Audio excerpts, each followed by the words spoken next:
Every corporate person that I know has a plan. This plan is a business plan, a side hustle plan, and of course there's one that I know that has a plan to become a housewife. I'm sure she's not alone. She's representing a whole community of people. Now most of these people are working in the industries that they have actually studied to get into, or they desire to get into, and they're finally there, but now they're looking for not really exit plans, but something like that. Okay, so now let's talk about you. You're fresh from varsity, you are looking for a job in your field of study, and wow, it's so difficult, it's so hard, because I mean, between COVID-19 and you just, you know, you're not finding anything. It's hard to get in anywhere. You've been sending your CVs, getting interviews here and there, but you know, it's not really happening for you, or you're not even getting interviews at all. So this is what you have to do. You have to remember that thing that you like to do but you can't do because you don't have enough money, like starting a YouTube channel, like that online shop, that online clothing shop that you really like. Do you remember that you like, you know, clothes and fashion so much, and you really want to, you know, start a business where you sell clothes, and you have an online shop, but you need equipment, you need money to do that, and a lot of data to do that. So you need a job, right?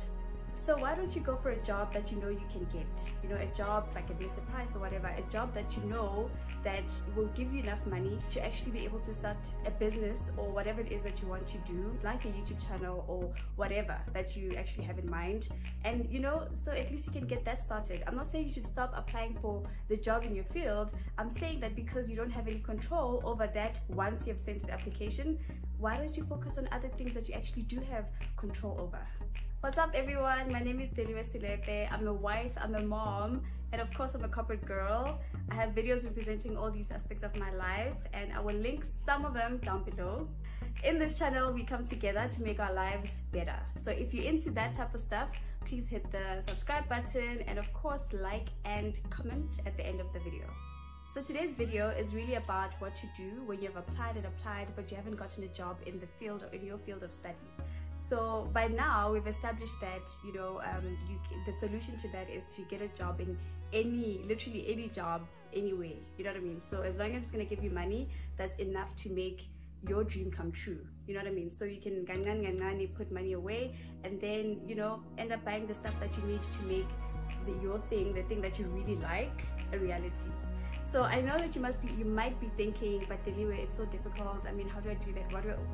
What do I say to people? You know, when people ask me, what are you doing? People I studied with, what are they gonna say? And how am I gonna feel about what they're saying? So, and you know what, I get you. I really get you, but here's the thing. My theory is that every single person right now, like I said to you, everyone that I know that's in corporate has a plan. I mean, I'm currently doing my plan right now. This is my plan. And I have more plans, you know, and everyone else is like that. I can tell you that for sure. So why don't you just skip through the phases of you having to go to work and then thinking you have so much money and thinking you have so much work and you actually can't get to the thing that you really love, and then years later realizing that this is not enough, you know, I need to find other things to do. And then you remember that actually I like cooking. Why don't I open my own restaurant, you know? Then you put money away, and then one day, or you know, at some point I'm going to build my own restaurant, and you know, and I have to start somewhere, and you get that at that point, then you do it. But why don't you just cut that process and just get straight to the part where you want to start your restaurant, and you know that this is what you want to do, and you know you can start here and get to that point eventually. So that's why we're here today. We're going to talk about how you can actually get that. So now, before I get onto all of that, I just want to tell you this one thing that I believe is true from my side and from everyone else's side that is in corporate and, you know, is doing the thing that they studied to do. I think the most important thing is, or the reason that makes this thing of wanting to get a job in the field of your studies so important, and so, you know, I really have to get this, is because we want our kids to be able to go to school and tell their friends when they ask, what does your mom do? Oh, my mom is a what, my mom is a lawyer, my mom is a this, you know what I mean? Or my dad is a that. That's really what's important, I think, you know, and it's so subconscious that we don't even realize it. And eventually, you know, we just push and push to have this corporate job or this job that sounds so cool that, you know, you can actually tell, or if you go on a date and somebody asks you, what do you do? Because apparently that's what happens today. Everybody asks you, what do you do for a living? And you have to come up with this nice answer, otherwise they'll think that you're a deadbeat or something like that. So I think that was the most important thing. And you know, it's not really because we want to I want to make enough money so that I can start my own business. I don't think that's the case in the beginning, you know. So the most important thing here is that you get a job or money. You get money. That's really the most important thing, so that you can start your own, whatever it is that you want to do. Maybe you want to start your channel. There's like so many things that I think everyone knows that they have. I mean, some people love cooking, but they're not even aware that they love cooking.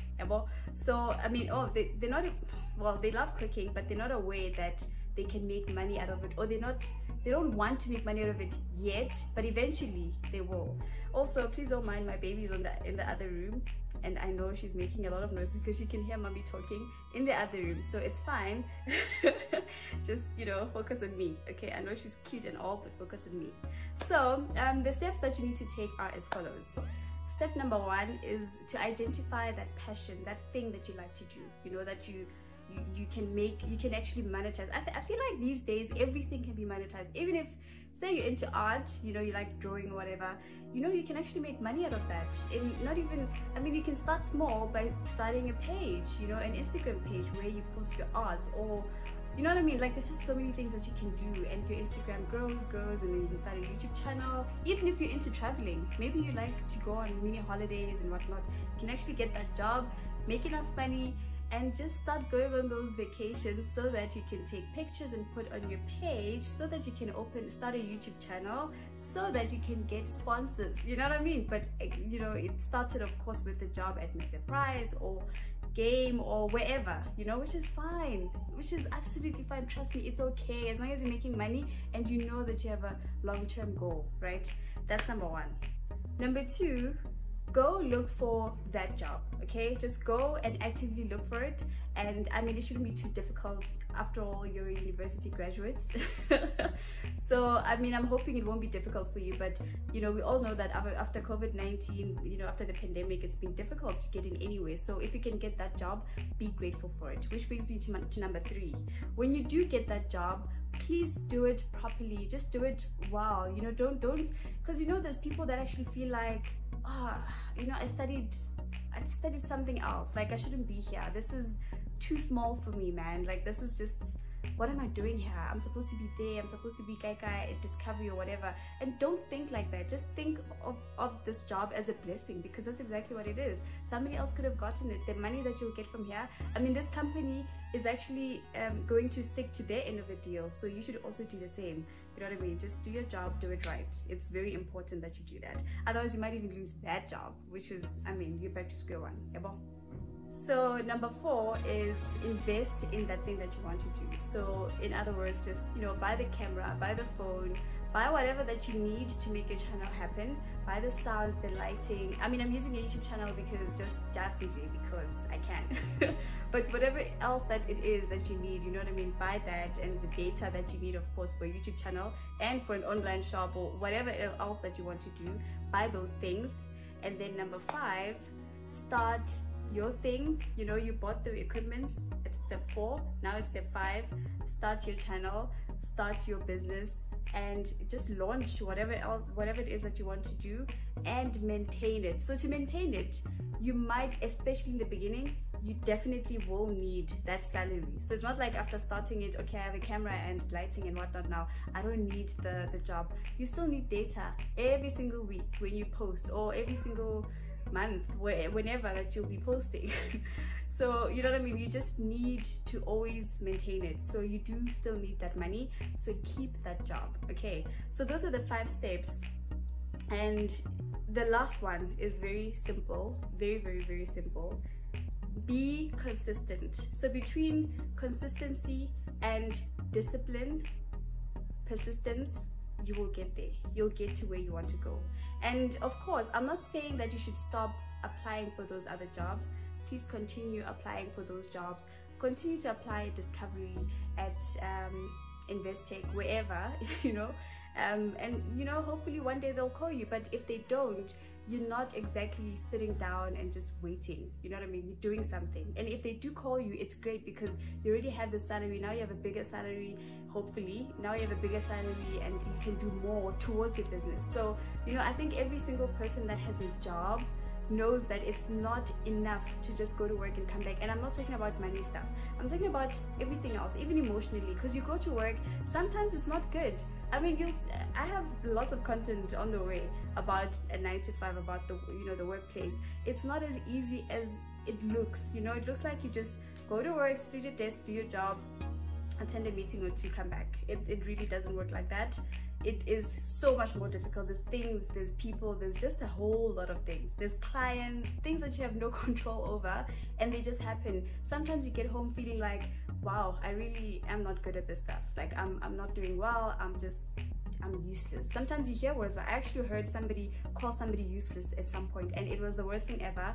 Actually, that person got reprimanded and whatnot, but it did happen. Imagine the person who is the one that was called useless. They had to go home and face themselves and be like, wow, am I really useless? I mean, I've been at this job for 10 years, and am I still, you know, at a point where somebody can call me useless? Is that what's happening? So if you have something else that you're doing, you have something else that makes you happy, literally genuinely makes you happy. Not to say it won't be a difficult day, but at least that there's a balance, you know, between you getting hurt at work and you getting home to do the thing that you love. There's really a balance. And I'm not saying you're gonna get hurt. I'm not saying you're gonna get hurt at work all the time. I'm also not saying that this thing will be, you know, all roses and rainbows all the time. I'm saying that there is a balance. It's very less likely that you're gonna have the thing that you love and, well, the thing that you're doing on the side and your job both at the same time giving you hell. If it does happen, just know that tomorrow is a new day. But yeah, so I think I hope that you do have what you need right now to go and really get the thing that you love, the thing that you know you can do. And regardless of the fact that you have a job in your field of study or not, sometimes you have to get a job to make your career happen, you know what I mean? So yeah, I'll just leave it at that. And thank you so much for watching. Thank you for your time. Thank you. Please don't forget to like and subscribe, and the most important thing is to subscribe. But I would really appreciate it if you'd leave a comment and tell me what your story is, you know what I mean? What did you have to do before you got your job, or what are you doing right now? What are you thinking of doing, you know, right now, just, you know, as a thing that will get you to a point where you have the thing that you love to do versus a job. Yeah, but thank you so much, and I appreciate you watching, and yeah, bye.